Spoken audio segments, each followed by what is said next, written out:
بسم الله الرحمن الرحيم يا أيها المزمل قم الليل إلا قليلا نصفه أو انقص منه قليلا أو زد عليه ورتل القرآن ترتيلا إنا سنلقي عليك قولا ثقيلا إن ناشئة الليل هي أشد وطئا وأقوم قيلا إن لك في النهار سبحا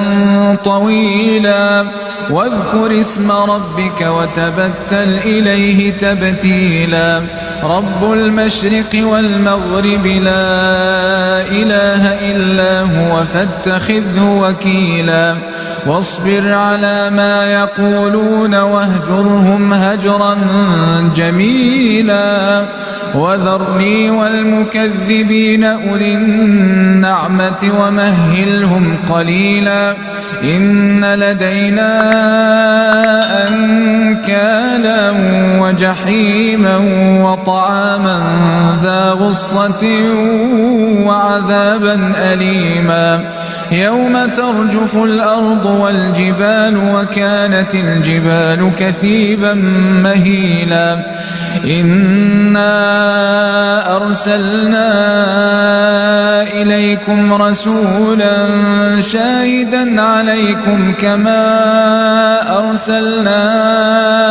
إلى فرعون رسولا فعصى فرعون الرسول فأخذناه أخذا وبيلا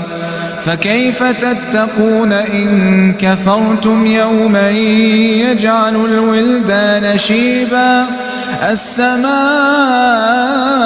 منفطر به كان وعده مفعولا إن هذه تذكرة فمن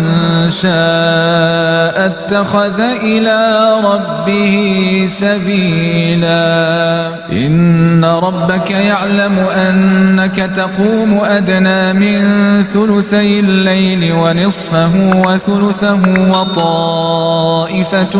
من الذين معك والله يقدر الليل والنهار علم أن لن تحصوه فتاب عليكم فاقرؤوا ما تيسر من القرآن علم أن سيكون منكم مرضى وآخرون يضربون في الأرض يبتغون من فضل الله وآخرون يقاتلون في سبيل الله فاقرؤوا ما تيسر منه وأقيموا الصلاة وآتوا الزكاة وأقرضوا الله قرضا حسنا وما تقدموا لأنفسكم من خير تجدوه عند الله هو خيرا وأعظم أجرا واستغفروا الله إن الله غفور